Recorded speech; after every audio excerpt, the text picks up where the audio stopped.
Assalamualaikum warahmatullahi wabarakatuh.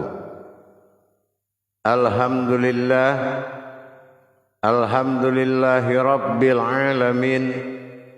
Assalatu wassalamu ala asrafil anbiya'i wal mursalin Sayyidina wa maulana Muhammadin.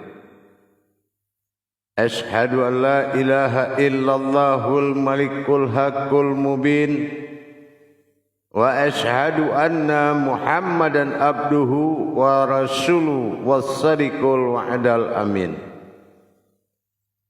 Allahumma shalli wa sallim wa barik wa karim ahzanul nabil karim idinil ladzi min jamalika wa innal ladzi min jalalika wa innahu min kitabika wa tahirin wal mujahidina amma ba'du ibadullah. Bersyukur kita kepada Allah dengan mengucapkan alhamdulillahi rabbil alamin atas segala limpahan karunia, rahmah dan hidayahnya, serta dengan izinnya juga kita dapat menjalankan amanahnya, beramal dan beribadah zahir batin dunia dan akhirat. Bersalam kita tidak akan pernah kita lupakan. Marilah sama-sama kita sampaikan kepada junjungan kita Nabi Allah, Nabiul Akhirul Zaman, Rasulullah Muhammad sallallahu alaihi wasallam. Atasnya kalimahnya kita kalamkan dengan membacakan Allahumma sholli ala Sayyidina Muhammad wa ala alihi Sayyidina Muhammad. Para hadirin kaum muslimin dan muslimat, jamaah semuanya dimanapun berada, rahimakumullah. Bertemu lagi dengan saya Guru Mursyid Syekh Nur Muhammad Buya Irwan Maulana Al-Khalidi dari Sumatera Barat. Dalam makom majelis zikir Ma'rifatullah dalam tayangan YouTube Buya Pasaman Timur, insyaallah akan selalu berbagi ilmu dan wawasan demi meningkatkan iman dan takwa kita kepada Allah Subhanahu wa taala. Untuk itu, marilah sama-sama kita berbagi wawasan dan ilmu pengetahuan adalah suatu sifat yang terpuji oleh Allah Subhanahu wa taala. Hablum minan nas wa hablum minallah.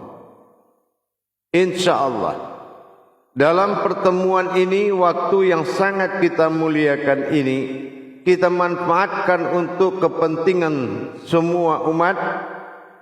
Tentunya kita akan berbagi wawasan mengenai hakikat kenamaan sebuah wujud bernama manusia. Asal usul nama manusia. Sebetulnya dari mana wujud kodrat manusia itu dan kenapa bernama manusia? Ini perlu kita ketahui untuk membatasi iman kita. Jangan nanti kita memiliki sesuatu pemahaman yang tidak ada batasnya. Jadi kita harus mengetahui hakikat-hakikat yang paling diutamakan di dalam Islam, yaitu mengenal usul daripada setiap yang asal. Baik para hadirin, sebagaimana Allah selalu menyampaikan kepada kita bahwasanya sifat manusia ini adalah amanah. Dari mana asal kata wujud manusia? Kenapa di dalam bahasa Tabrani atau dikatakan dengan bahasa Al-Quran manusia disebut dengan bani atau anak? Mana batasan bani atau anak yang dimaksud tersebut? Jadi kalau kita pelajari betul, masa bani itu adalah masa tajalinya diri kita awal dari 25 hari sampai 9 bulan. Kenapa Bani ini dinamakan oleh Allah Bani atau anak? Di dalam hukum hijaiyah telah jelas kita ketahui bahwasan Bani ini, ba itu bara'ah atau batin, ni itu keakuan Allah pada dirinya. Jadi ini adalah pengakuan batinku, inilah wujud batinnya Allah, yang mana wujud batin tersebut adalah suatu perjalanan yang diperjalankan, menjalankan 9 kodrat menuju 7 masa. Masa yang ke-7 itu adalah masa insan. Dari 9 bulan dalam kandungan, dalam masa batin, maka terjawab sudahlah bahwasanya tidak akan makan minum seperti layaknya manusia bayi dalam kandungan, karena berawal dari kodrat Bani tadi. Sebuah batin tidak akan pernah makan nasi dan minum air. Dan kerahasiaan itu sangat banyak sekali, masa demi masa yang dia lalui selama 9 makom. Insya Allah, kapan setelah itu dia dinamakan sebuah Bani? Setelah masa 9 dia lalui, masa hakikat terakhir atau doma, disebut dengan 9 bulan 10 hari, 10 dengan menebusi janji, 9 dengan kodrat akhir. Bahwasanya disinilah dikatakan manusia ini akan mewujudlah Bani menjadi manusia. Manusia ini kita lihat dari hukum hijaiyah. Mim menyatakan ma itu adalah ma atau sifat. Sementara nun ini nutfah atau air suci atau air susu. Sin ini dinamakan sir, adalah kodrat rahasia, disebut dengan ibu. Sementara kodrat ia adalah penyerahan amanah kepada bapa. Jadi telah terjadi sebuah kodrat rahasia ibu menyusukan dengan air suci nutfah. Air suci nutfah atau air susu menyusukan bayi yang benar-benar disebut dengan manusia setelah dia mendapatkan air susu. Maka disebutlah kodrat sir, ibu yang menyusukan bayi batin. Inilah kita yang diamanahkan kepada bapa untuk menjaganya. Inilah dikatakan dari makom hijaiyah, mim nun sin iya, manusia. Bahwasanya telah terjadi sifat rahasia, yaitu sirnya sebuah bayi batin Allah yang disusukan oleh nutfah air susu batin, air sucinya nutfah ibu, dan diamanahkan kepada bapa. Inilah yang dikatakan kodrat manusia. Jadi di sini dapat kita pahami bahwasanya dengan kita mengetahui kodrat daripada hakikat manusia sebetulnya adalah baninya Adam. Apa yang dikatakan bani? Yaitu batinnya Allah yang ditajalikan. Wujud batinnya Allah yang ditajalikan dalam 9 makom menuju 7 sifat. Apa yang 7 sifat? Inilah masa insan yang terakhir, yaitu masa dunia. Jadi benar kata Allah, innallaha innal insanu masyakinatul wal marido. Sesungguhnya manusia itu adalah wujud yang berasal dari rahasiaku. Tidak ada yang tahu kecuali dirinya sendiri. Ternyata benar. Ini adalah wujud bani. 4 malaikat yang mengiringi air ketuban darah tulang dan daging di dalam diri. Itu sudah tidak asing lagi kita kenal dengan kajian perjalanan 5 pancat tadi. Bahwasanya jelas sudahlah manusia adalah kodrat rahasia Allah yang disusukan oleh wujud sir, yaitu ibu. Ibu dikatakan wujud rahasia. Kenapa? Penciptaan seorang ibu tidaklah sama penciptaan oleh seorang Adam. Penciptaan ibu sangat terlalu sensitif dan serius, dikaitkan kepada makom kodratnya Adam yang sangat dirahasiakan. Maka dinamakan diri rahasia, menyusukan bayi rahasia batinnya Allah, dan dititipkan, diamanahkan kepada seorang bapa. Di sini cukup jelas para jemaah dan hadirin sekalian.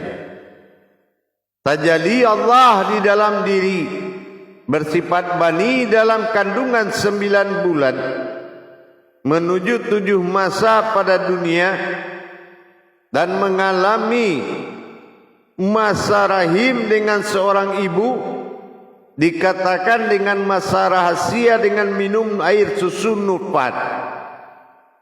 Nutfah adalah air suci yang disusukan oleh seorang ibu dengan memakai beban-beban keibuan. Ibu adalah sifat-sifat Allah yang an-nasir, yang selalu dicurahkan untuk kepentingan seorang anak. Pengasih dan penyayangnya Allah diwarisi oleh seorang ibu.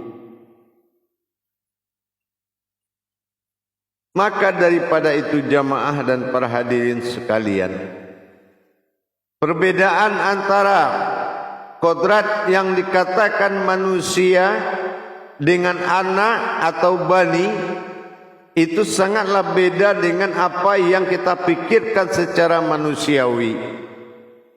Kalau secara manusiawi memang bisa kita tebak hanya seorang manusia.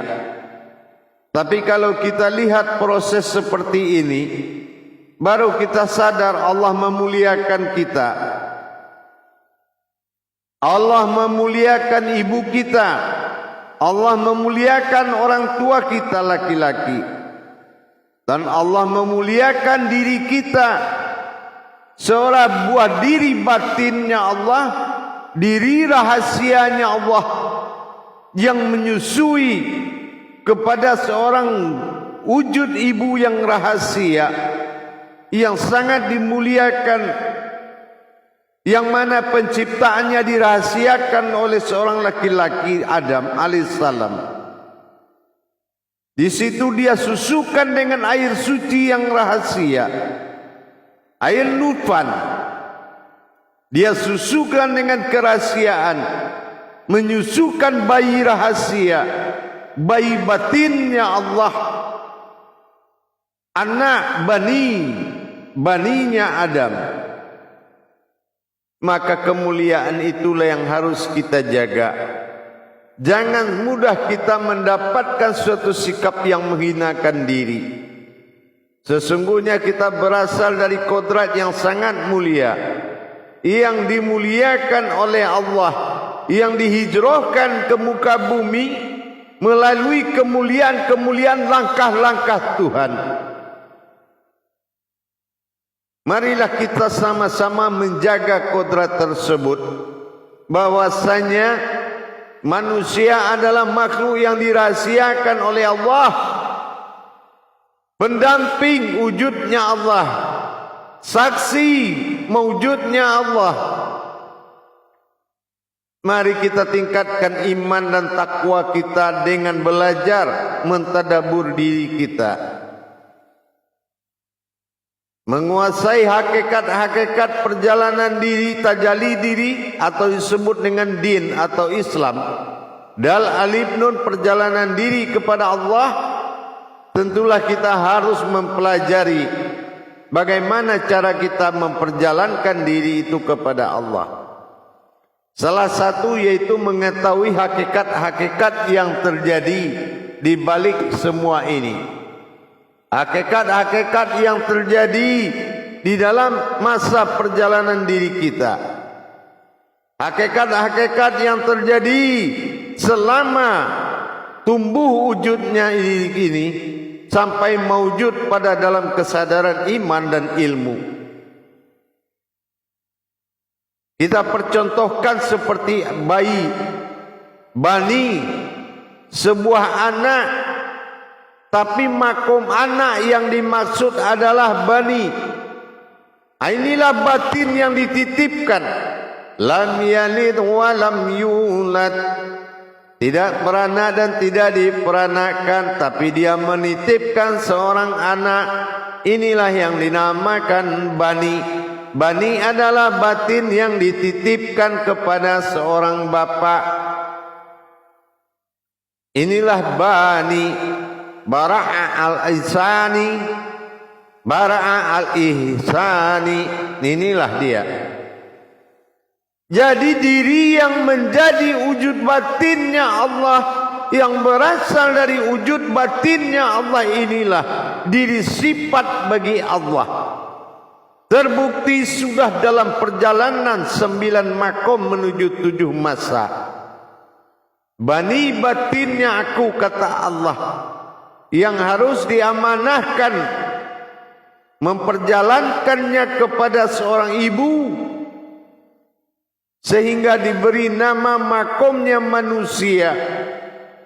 Ma itu berarti sifat, nun itu berarti nutfah, sin itu berarti sir, ya itu berarti permohonan kepada bapa atau penitipan. Jadi telah terjadi kehadiran seorang anak yang dititipkan kepada seorang bapa dan disusui oleh seorang ibu yang dirahasiakan, menyusukan bayi rahasia. Inilah bani, anaknya hidayatullah. Kitalah hidayahnya, karomahnya Allah yang akan menjadi tajalli, tempat bertajalinya Allah. Di sini kita sudah mulai memahami hakikat manusia itu. Berawal dari bani menjadi ayuhan nas, pada akhirnya menjadi ayyuhallazina amanu, ma'nu, na'amanu. Hadirin jamaah yang dirahmati Allah, dengan kita sudah mulai menyadari mengkaji diri ini adalah mengkaji benar-benar mendapatkan tajalli-tajalli perjalanan diri tersebut, menguasai tajalli-tajalli semua diri, hakikat-hakikat daripada diri, untuk mendapatkan sesuatu yang berdiri. Jamaah yang dirahmati Allah rahimakumullah, insyaallah dengan kita sudah belajar memahami mana hakikat kodrat yang dikatakan manusia. Apa yang dikatakan manusia sekarang kita sudah paham. Manusia adalah kodratnya dari seorang anak yang dinamakan bani, yang mana bani ini adalah batin, ya, adalah batinnya Allah, dinamakan bani, batinku. Kalau ni itu adalah keakuan Allah pada dirinya. Jadi dikatakan bani, yaitulah bayi, dikatakan anak, ba itu batin, ni itu aku, yaitu adalah perjalanan batinnya Allah. Makanya kalau kita masuk kepada sholat ba'da, Nah ini batin, da ini perjalanan. Nah inilah perjalanan batin yang menuju 5 makom ibadah sholat. Dan inilah yang terus menerus menjadi kajian tajalli kita sampai mendapatkan kearasnya Allah.